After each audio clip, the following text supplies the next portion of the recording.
So, hello, Pam. Thank you so much for agreeing to share some of your wisdom, your knowledge with these group of what I understand is 12 ladies that are engaged in some awareness and learning with the SHU project. And, the goal, as I understand, is to help not only with wraparound supports for right now some of these Afghan women that are coming into Canada and basically fleeing their country, but to offer some awareness with the Indigenous peoples of Canada, Indigenous women, and just to,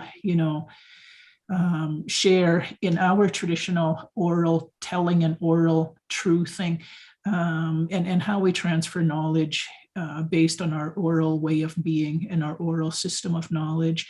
So thank you again so much. And I am just going to call on you, Pam, if you can introduce yourself, who you are, where you come from, and why, most importantly, why do young people like myself and the community rely so heavily on you and your husband, Martin, as elders and keepers of our ancestral ways of being? All right. Good morning. Welcome to the women that have newly arrived in Canada. And you've arrived at a time when we're waiting for the big snowfall, I guess. So, so hopefully you have a winter coat. I know that was a big thing for one of our co-workers was from Trinidad, and the first day of snow, he sat on his window and missed work all day just to look at the snow arrive. So if this is new for you, it's going to be cold. My name is Pam Heavyhead, and I have been married to my husband, Martin, for 47 years. We live on the Blood Reserve. I was born and raised at Maskwacis, Alberta, which is a small little Cree reserve in central Alberta, south of Edmonton, north of Calgary. So it's a very small place, and it's a 4-band reserve.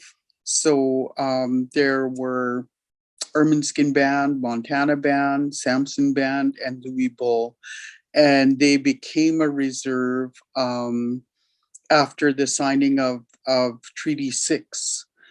And we are primarily all Cree, and which is one of the, when you think about Canada, of nearly 38 million people plus, we're only 2 million First Nation, Métis, and Inuit.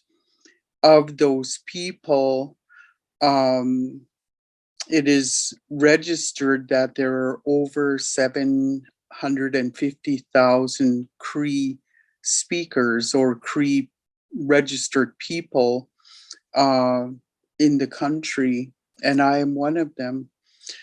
Legally, I am from the Blood Tribe because when I married my husband 47 years ago, I changed band membership and became a member of the Blood Tribe. So, and the Blood Tribe is in Blackfoot territory, which we are all on this moment. And it is one of the Treaty 7 tribes. So we have Blackfoot speaking tribes in Siksika, in Piikani, and here on the Blood Tribe. I think a lot of times people will not understand that we are not just 2 million First Nation, Métis, and Inuit, that we are all the same. We are not the same. We all have different cultures, we have different languages, we have different traditions, we have different rituals, and different rites. And when we talk about rights, that is one of the things that I don't just profess to be an elder because I am old. I don't just say that uh, I'm over 65 and I'm a senior citizen. But the meaning of elder in our community is that we have rightfully, in the witness of the community, being transferred rights in ceremony, in tradition, and that belong to the Blackfoot people. And it is those people that bestow that honor on us, because they know and they've witnessed, they have seen us go through the process of learning and responsibility, taking care of those not just rites and ceremony, but keeping those traditions, having to do with the stories, with the songs, with the child rearing, with the relationships, in our communities. It's really important that I think people know, or should know, uh, what is our tribal life? What is our what do we have in common with a Blackfoot way of life, with a Cree way of life? So when I came here, when I married my husband, one of the things that my dad told me was, that now that you've married a man from a different culture, you will have to know how to live amongst them. And that, how do I live in that respect? And how do I know what is my place always going to be? I'm never going to be Blackfoot, and that's fine. But I should always know that I am Cree, and what does that mean? Do I have a name? Do I know my people? Do I have, who are my ancestors? What is my culture? What are our traditions? What is our landscape? And later, when I was doing a project at one of my jobs with elders in the community about, it was a project on suicide.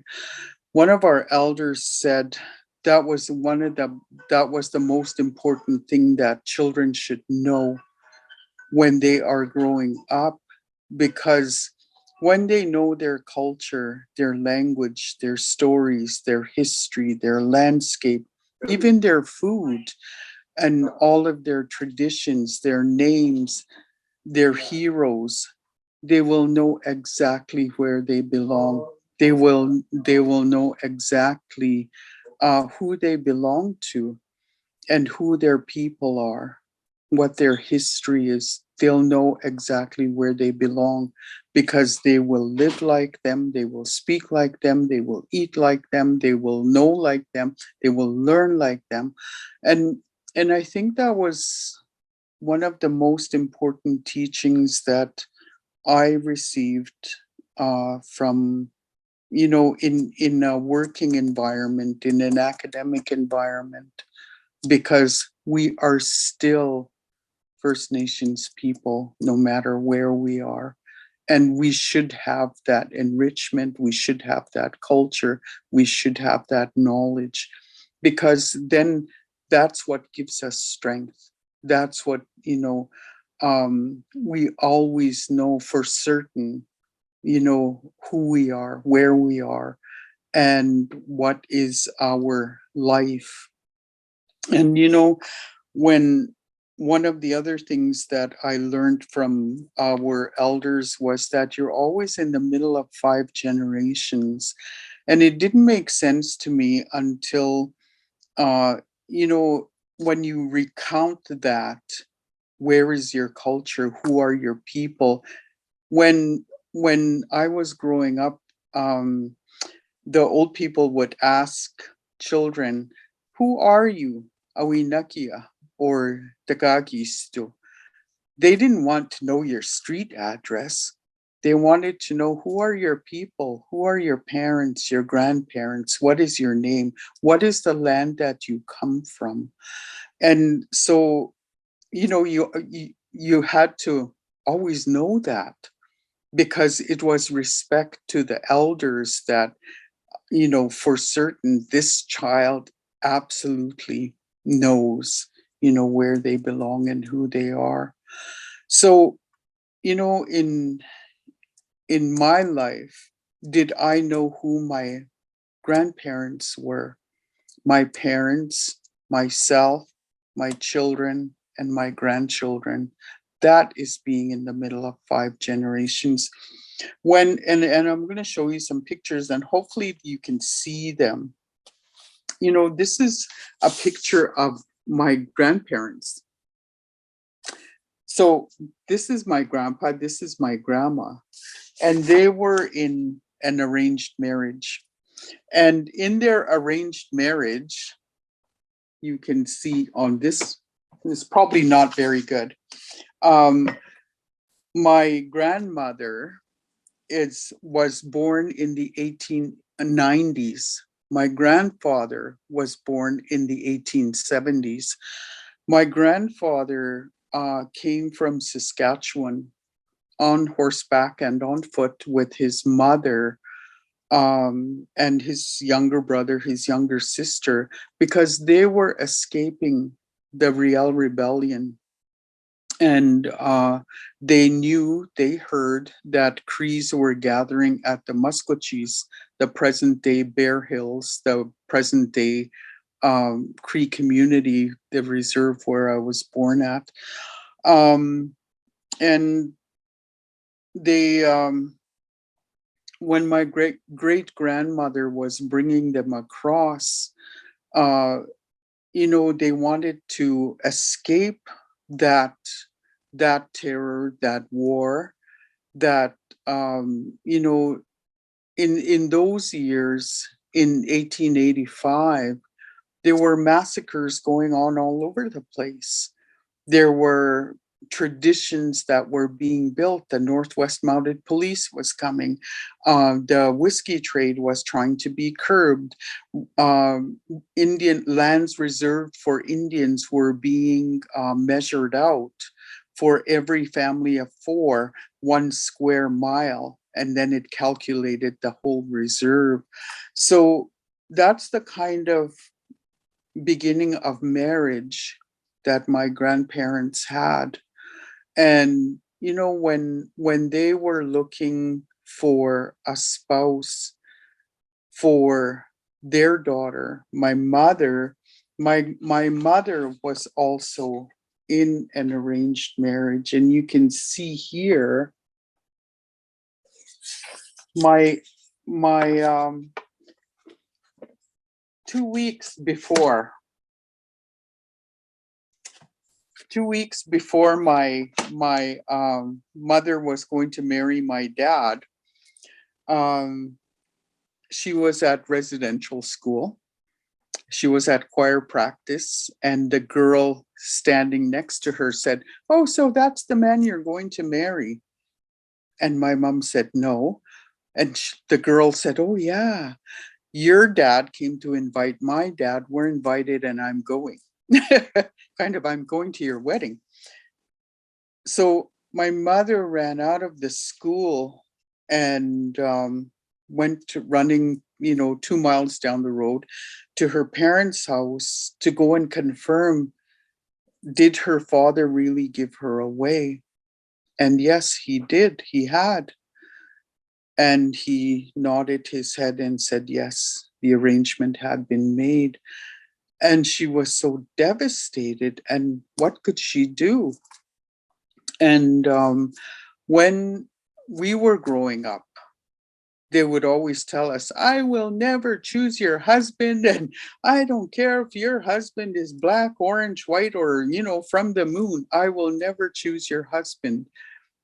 That tradition had all but ended by the time I came, of marriageable age. But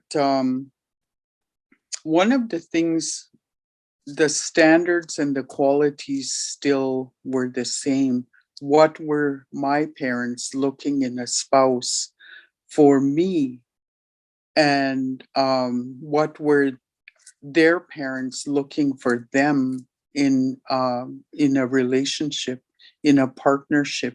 Were these people going to get along? Were these people going to be kind to each other? Will they work together? Will they teach culture to their children? Will they teach language to their children? And there was a lot of expectation. And what was the respect? A lot of marriages were arranged even for dowry. Like sometimes a bride would be picked because she came from a family of medicine pipe holders or bundle holders, or or had many horses, or what, for whatever reason. But the bottom line was always that: were they going to be kind to each other? Were they going to raise children? Were they going to teach their children? What would they teach their children? So it was a lot of predetermined, uh what would our life might be like. So when my husband talked to my dad about us getting married, it was, both of us were sitting in my mom and dad's bedroom, jiggling in our boots and announcing to our parents that we're going to be married. And I remember the parish priest, uh, getting mad at my dad and saying to my dad, why are you letting these children get married? I will give them 5 years and you will be in this church, and to ask them for a pardon so that our marriage would come to an end. Well, that 5 years has come and gone, and the priest was wrong all along.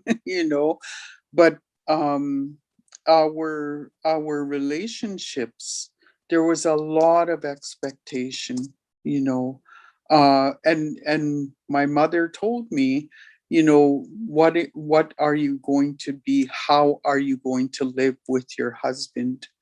What is our relationship going to be? How are we going to work together? And how are we going to be kind? Because um, we we had to. There was a lot of things in learning to live together, and learning to work together to raise a family, to raise our children. And in what culture were we going to raise our children? We live here. We live on the Blood Reserve in Blackfoot community. And so it was within this culture that we raised our children. And it was a culture that I too had to learn and be respectful of. And I too, it wasn't just, excuse me, it wasn't just, the gathering of rights and knowledge and all of that sort of stuff, but what were the values? What were the traditions? And one of the elders told me from here, he said, when we were joining the Sacred Society, I was very afraid. I was very afraid because I'm Cree. I don't speak Blackfoot. How am I going to know what's going on? You know? And he said, you know, you look, you listen, and you learn. And as long as you can pray in your own language, you will begin to understand, because you will find out that we are praying for the same things: a good life, a healthy life, goodwill, and all of those things. And knowing that the gifts that we receive, those were the same gifts that Cree people received. The pipes, the sweats, the ceremonies, the songs, the stories, all of those things. And so, what was I going to teach my children and my grandchildren? This is a picture of my daughters and my granddaughters. So a lot of what I gave them in terms of tradition, there are, and it became a mixture of, and this is not to violate or to step on um, anybody's culture, but I wanted them to know, this is, when we talk about rites of passage, this is what we do as Cree women. When we talk about the rites of passage for Blackfoot men, I couldn't speak to that. So it was up to my husband to talk to our son about those things. All I could do was tell him how my dad and how my mother raised my brothers. What were their rites of passage? But that's something I couldn't give, my son. That with language comes that in our culture, what is our value system? What is our belief system? And all of that those birthrights, that sense of belonging, had to be taught to my children the same way it was taught to us, in a blended culture, that we are from two different tribes. And when I think about the values of our stories, we all believe, Blackfoot people and Cree people, that we are star people, that our life came from the stars, and that the the grandmother star, the star woman, came, and when she looked through the constellation Pleiades, she came on the Milky Way to the Cassiopeia, which we call the Milky Way. We call that the star blanket. The Blackfoot people call that the Wolf Trail. And the Cassiopeia, the Cree people, we call that the grandmother star. Blackfoot people, there's Natosi and Gokomikisum, the sun and the moon. And where did we get our life from?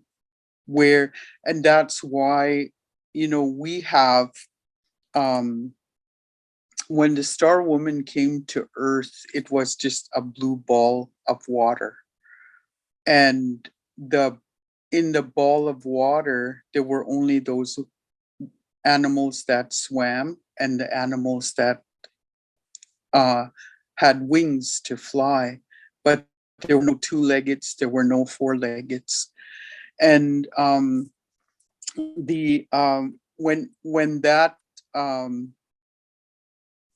she asked the animals to help her to find something,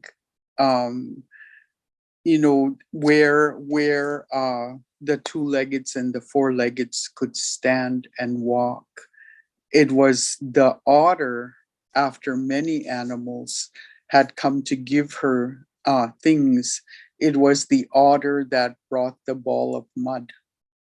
And that's where we got earth from to stand. And that's our story of origin. The Blackfoot people have a different story of how the two-leggeds and the four-leggeds came to be on this earth. And so today, that's why we have an otter flag that flies prominently on our teepee. Because, even the language of in Blackfoot, Nitoy is my house is holy, right? So in Cree, it's the same. Your home is holy. So, what we do inside that house and, raising our children and giving them voice. And, a child's only business is to play. you know, Two things. Our children, the ways that we raised our children, there were two types of kids in both my culture and in Blackfoot culture. And I came to learn this, that there were those mini pukaks, those ones that were raised by old people to be holy children. And then the kipidapukaks that were kind of the spoiled rotten ones that, the grandparents take and they, let them have potato chips and, no sense of responsibility and kind of the favorite kids. Well, so it was the same in my culture. And my grandmother, I spent most my life with my grandmother until she passed away when I was 15. And I was very sad. I was really kind of hurt and angry when my grandmother passed away, because I thought my mom could have done more. But that wasn't true. My mother told me that when our elders leave, our old people leave, and you see them in your dream, when you dream about them, that we no longer mourn for them because they are where they are supposed to be. And now we pray with them. We pray for them to watch over us. And we are also told that our ancestors, when you look to the stars, that is them. And they are always watching over us. And our stories, I know, one time I was in Calgary, and this woman who was a medium, and it was a work project, and we all had to take these. We were on a work retreat, and we all had to select where we were going to go as kind of like. So we could go for a manicure, we can go for a pedicure, we can go for a back massage, or we could go and see this medium. And I kind of thought, why would I want to see a medium? Somebody that talks to dead people. Our people always tell us what we do is for the living, and that those people that have left before us, they are where they're supposed to be. And we don't check and search that out. It just is. That's not our place to know. So this secretary who was the building this program plan for our retreat, sent me to a medium. And I was not impressed. And I thought, well, I don't know what I was going to expect. Somebody with a crystal ball or somebody wearing, like whatever. And, they were going to do some hocus pocus and whatever. I didn't believe in mediums. I didn't know what they were. And I went, and she told me a story about my nephew's daughter who had passed away the November before. And she was only 15 when she passed away, this girl. And in the medium said, did some young person just die recently? This was in February when she was telling me this. And I said, yes. And I didn't tell her who. I didn't tell her if it was male or female, but it was my grandchild, my nephew's daughter. And she said, the medium told me, she said, and I didn't tell her it was a girl, she said to tell her dad not to cry anymore, that she's in a good place, that the Creator has given her a job working with young people, and that if he looks in the stars at night and the stars that shine, that's us, that we're looking and we see you happening all the time. So it just brought a reality to what my parents had told me about who the stories of the stars are, who they're talking about when they talk about who we are as First Nations people, and where do we belong? Where does our life belong? Our living life and our spiritual life. And, what is the connection of that? And what do we owe to that?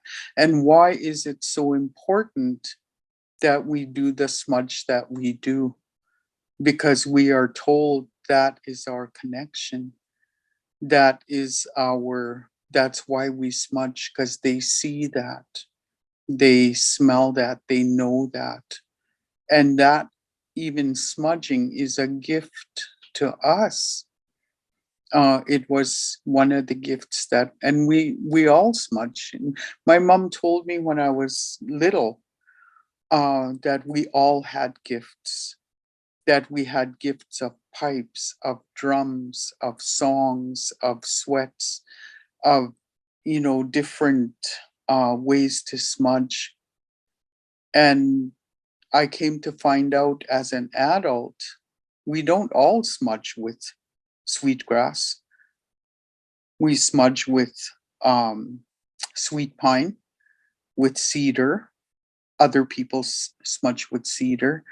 Other people smudge with sage. So all of those things came to life when I was a grown up, and I had to do the smudge in my own house, for my own children, for my own family, because that's a responsibility that that you have. And it's that prayer and that asking for help, asking, for that goodwill, for that strength that will have, the strength to work through the struggles that we face, and to have the wisdom. And what is it that we learn from that? I think I'm very privileged that there was no disconnect between my parents and me, my grandparents and me, my children and me, and my grandchildren and me.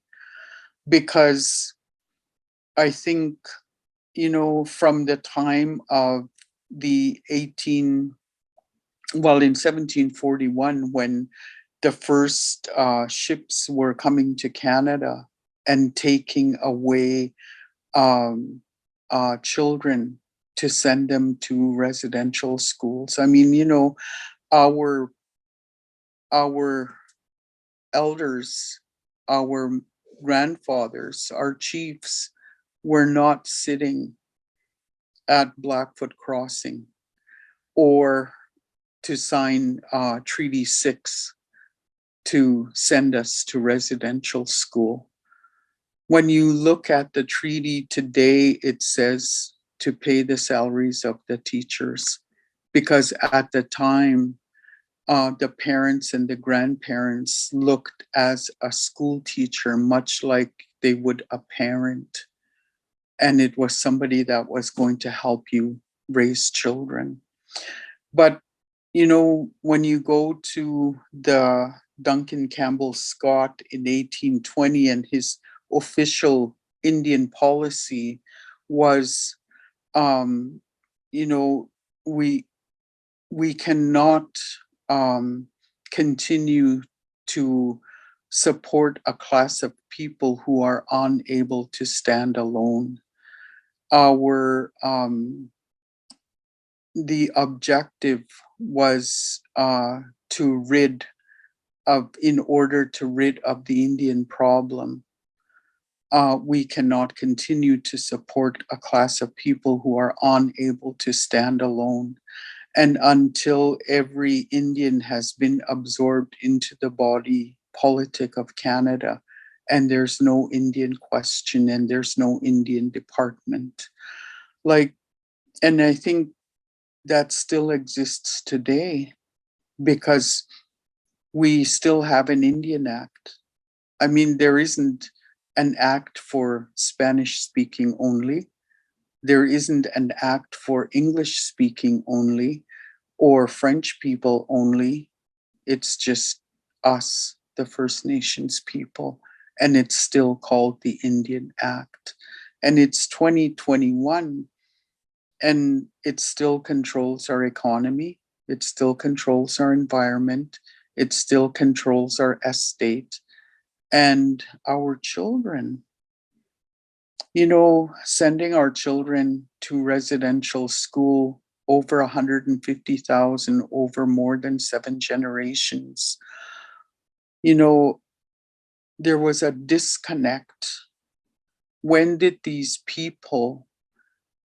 parents and the grandparents, if the aim of the residential school, the goal was to take the Indian out of the child, while they separated the children from the parents. So when did the parents have time to influence the child? And what is the worth and the value when we believe that we are a child-centered society, that every child's life is a gift? Because in the future, it's that child that is going to carry those songs, those stories, those traditions, those ceremonies. And how could they know who they were with that disconnect, a very deliberate and calculated disconnect, from their parents and their grandparents, from their homelands? What is in our traditional environment? Our elders told us we should never be lost in our territory, because this is our home and the stories live in the land. When you talk about where did the mountains come from, where did the trees come from, where did the water come from? And, when we look at the Big Dipper, the Blackfoot story that belongs to the people is the story of the 7 brothers. And when you look at the Big Dipper with the Cree people, it's the 7 sacred birds we don't eat. We don't eat eagles, ravens, owls, hawks, thunderbirds.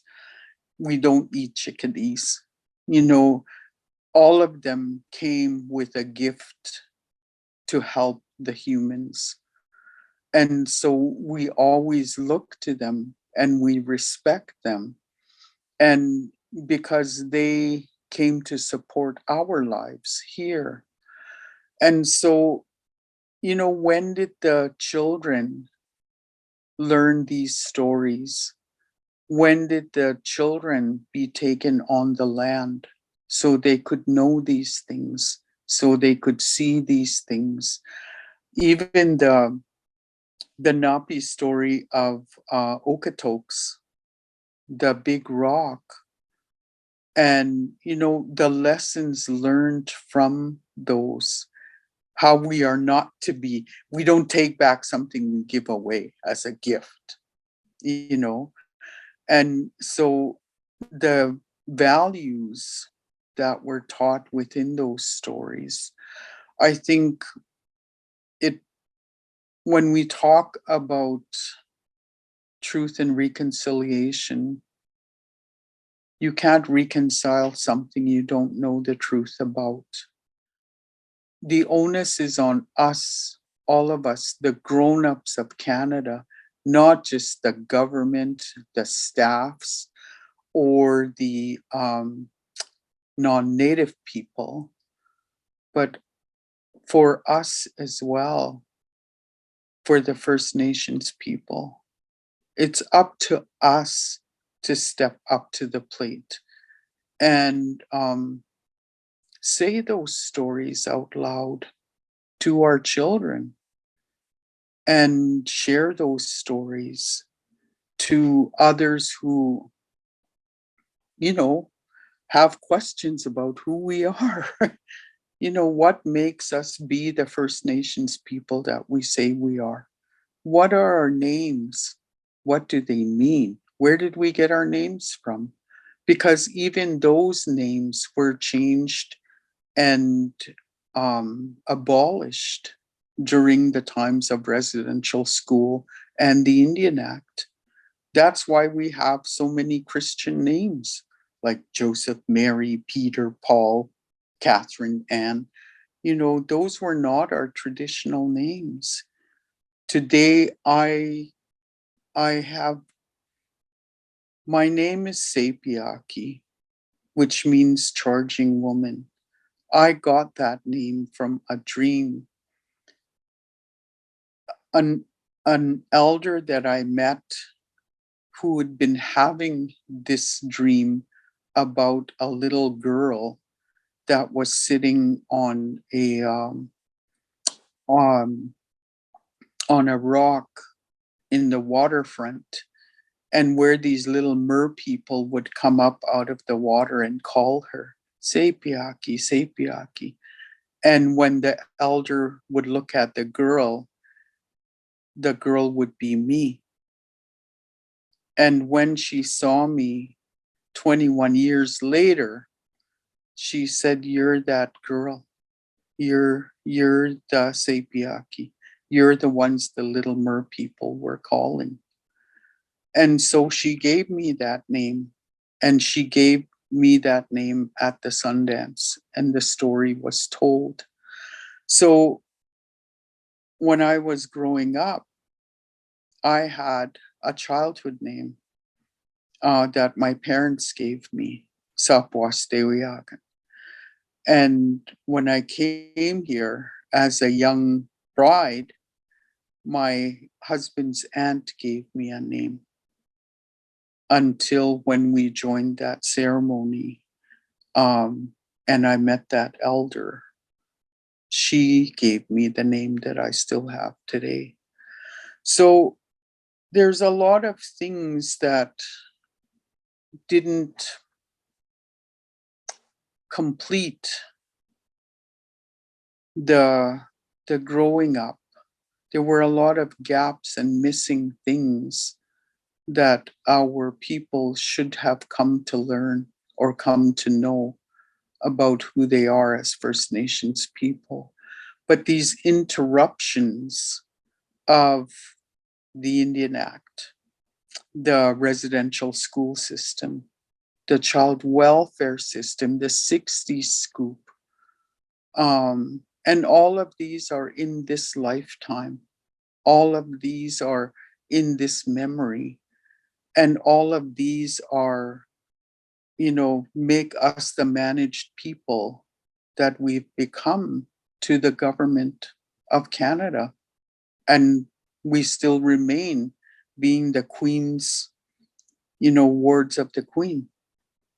And, but, the integrity, the whole life, you know, when our elders told us about when a child should learn all of these things, these birthrights of culture, language, you know, traditions, stories, songs, food, landscape, all of those things, that elder said, when a child knows all of these things, he'll be so full of himself, he'll not want to die because he'll find out how beautiful that life is.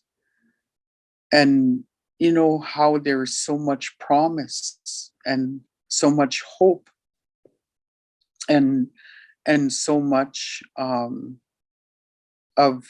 all of these, the way that, who do we belong to, and that sense of pride, that sense of humanity, that sense of a good life, that it was our people that were given those gifts. And we learn them, we live them, we hear them, we see them, and we know them. And that's how, when we fulfill um our lives, we give those things to our children, because that is what is forever. That's what is, the value of, the meaning of our existence, that we're um, children of the Creator, and that our life is a gift. You know, you're not going to open a textbook or go to university or college or whatever, and find these things to be true and to be given to you. You learn them here amongst your people. Um, you, we see the ceremonies, what was supposed to be eradicated, in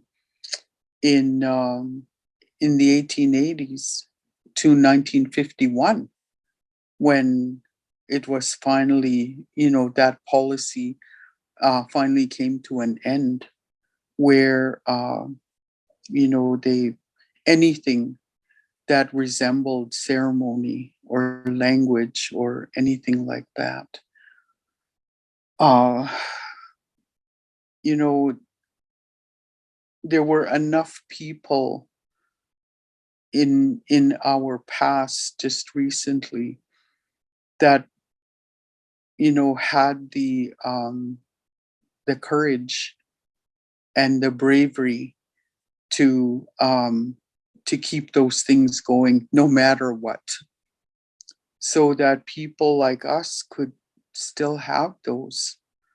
People went into hiding, people went underground, and people, there was a lot of changes um amongst our people that had to alter the way that we do things, um and the tradition had to change, but the value didn't change, the meaning didn't change, the rights of transfer didn't change, and the stories didn't change.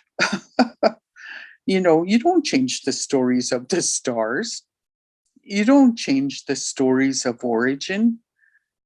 um those are your gift. And even when you go today to in near Browning, Montana, west of Browning, you see that going to the sun road. Well, the reason why it's called going to the sun is that's where Scarface went to go to visit the land of the sun, to go visit um, the Natusi and Kipitaki, the Kokomikisum, because that's where they lived. And, you know, those stories of origin, you don't change. You know, even the stories of like with the Cree people, I just uh found that trail of the sleeping buffalo stones and how in the future they were going to come back to life and why the buffalo went away and how they were going to come back to be. And now you look at us. There are, you know, even though we have to do it this way, we are going to Elk Island Park. We are getting the buffalo back and to bring them back to populate the prairies. Because when you listen to that story of Gatois and how the buffalo were in a cave in the mountain, and until Gatois um, stood up to the mean son-in-law, um, then him and his dad could come to the mountain and open the gate so that the buffalo could come back and populate the prairies. So there's a lot of stories that belong to us and that are the birthright of our children that many people didn't come to learn because of those deliberate disconnects and the taking away, the separation of family that was caused by residential school or 60s scoop. And so now, hopefully, we can regroup that and put that knowledge, you know, to the minds and hearts of our children so that they know where they will belong. They know um, what to do with these gifts in their future because they're going to be grown up someday and they're going to have the strengths of just being a grown up, you know, and what is their knowledge of who they are supposed to be? What is it going to be for them? You know, and unless they hear, unless they see, and unless they know and learn who we are as First Nations people, um, you know, we heard from people in the East. I remember when I was working from at the AFN in the 1980s, and one boy said, "All I know is that I'm brown. My mother was Oneida, my dad was Odawa, and we look to you people in the West that you know, for ceremony, but we can't teach them their tradition because we don't. That's not what belongs to us. You know, that's not what we know. All we know is what is here, who we are here, in this land, in this territory. And, you know, this is what we need to, you know, give our children. And so, you know, of the 2,200 First Nations communities across this country, you know, 644 bands and 2 million First Nation Métis and Inuit, well, we're just a small part of that. But we have to stay strong and demand that, you know, our children learn these these these are their birthrights, you know, this knowledge, this time, And, these, not just these stories, but that sense of belonging is theirs because this is who they are here in this land, you know, with our people. And I think, you know, um, the government of Canada has got a long way to go in learning. And you know, the thing that they set out for themselves, and these things keep coming up, and it's unfortunate. The it wasn't just the murdered and missing Indigenous women and girls. um there was no urgency to that. And um the unmarked graves and Orange Shirt Day, and even celebrating June 21st, the summer, the equinox, and the world, or the National Indigenous Awareness Day. It's not just an awareness, but you know we've been invisible and homeless in this land for a really long time, but we're still here, government or no government, you know, confederation or no confederation. But, you know, um,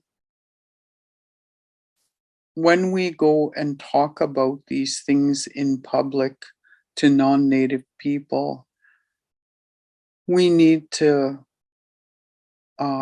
let people know that we are the First Nations people that we say we are.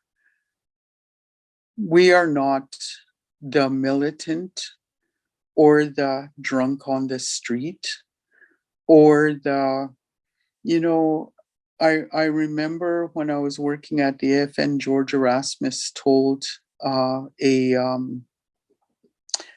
camera crew that he was speaking to after a conference. And he said, and this was in 1988, 89. He said, the young people are not going to take this anymore in the future. He said, it's not a threat, it's a reality. And now we see more people speaking out, and not in a way that has to be militant, or and a lot of times I think it mobilizes racism, you know and if we don't do this right, it will continue to mobilize racism, because you're doing it wrong, or, oh my God, what are those Indians asking for again? And the jokes like, how can you tell it's Indian summer? The barricades go up, the blockades go up, and, the pounding of the drums and the tom-toms. It brings us back to square one. But, you know, um,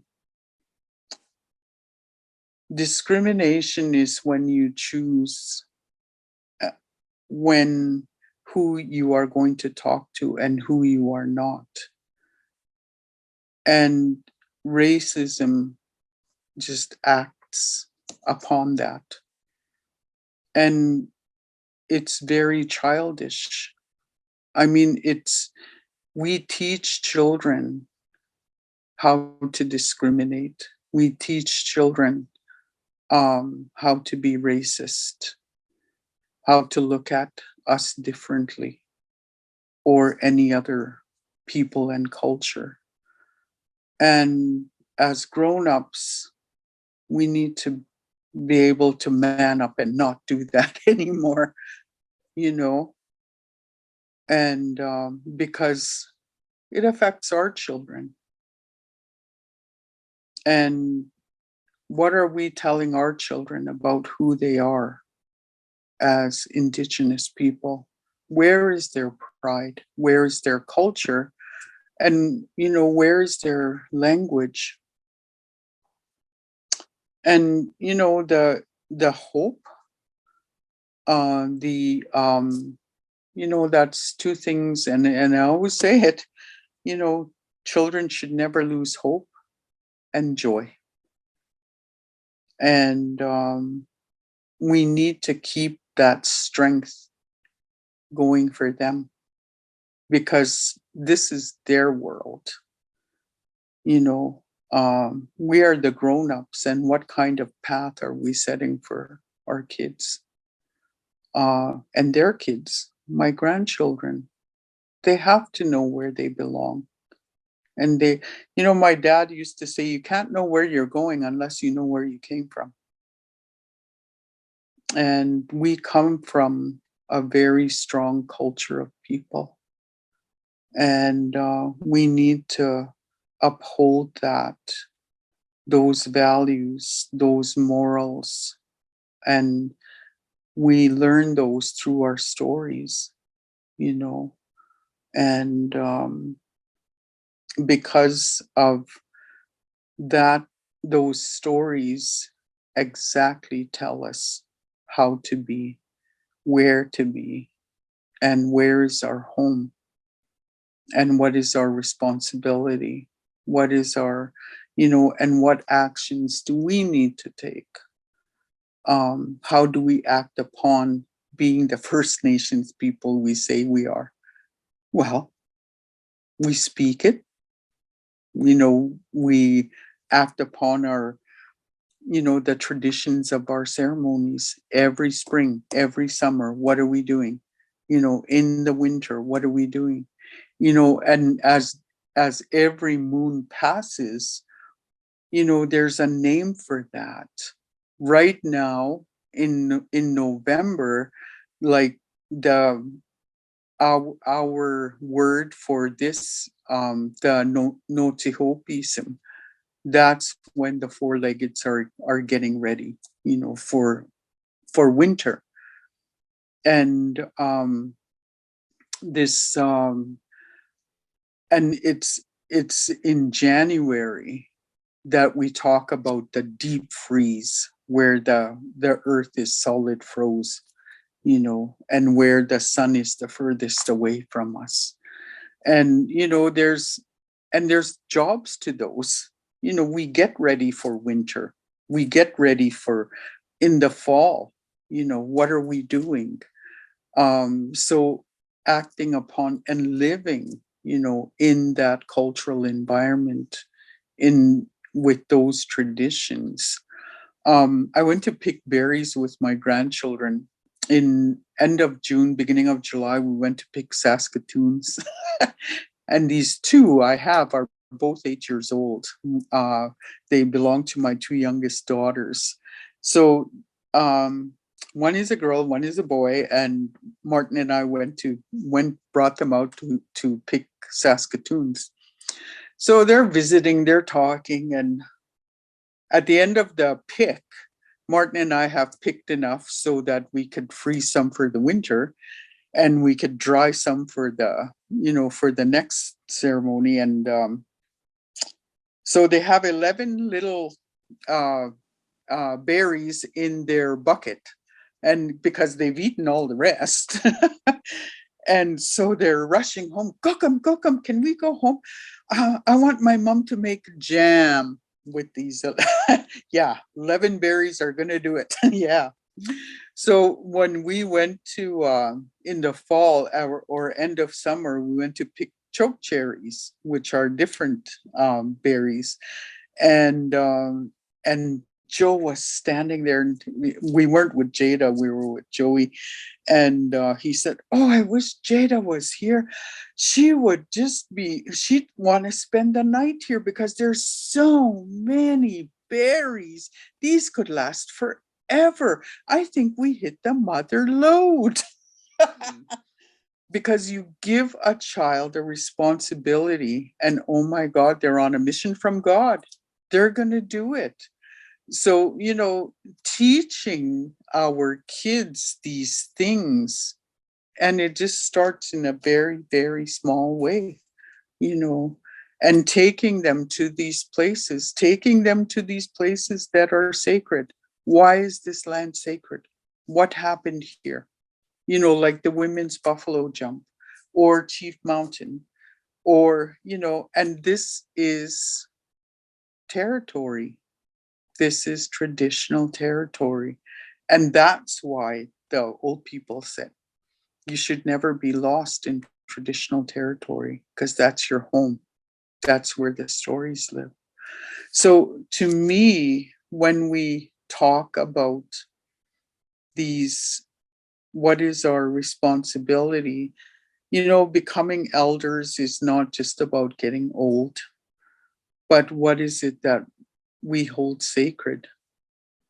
And what is it that we expect to hold in the future? What is the continuity of our people, our children, our grandchildren, and, our families in general, because those are our people. It's so important that that we make those connections and stay connected, because in a very recent past, those connections some of them were never even made. You know, there was a woman that was married, had a traditional marriage. Her parents arranged a marriage for her. She got married at Sundance, and what happened was the nuns were so angry that she didn't return to residential school in the fall. They went to get her in the home where her and her husband lived, and she was already pregnant. And they kept her in the infirmary at the residential school because they wanted her to go to convent. She was supposed to go to convent. And when she had the baby was born in the school, and they whisked this baby away to the Regina Hospital. And the nuns told her, your baby died. And this baby was put up for adoption right from the Regina Hospital. So when you think of that kind of control and that kind of abuse and violence, that, how did they feel their worth or understand who they, were as as women of our culture, when those kinds of things were taken away from them? Not all stories end up living happily ever after, but in her story, the girl, after FOIP, the Freedom of Information, the girl was able to research and investigate where she came from.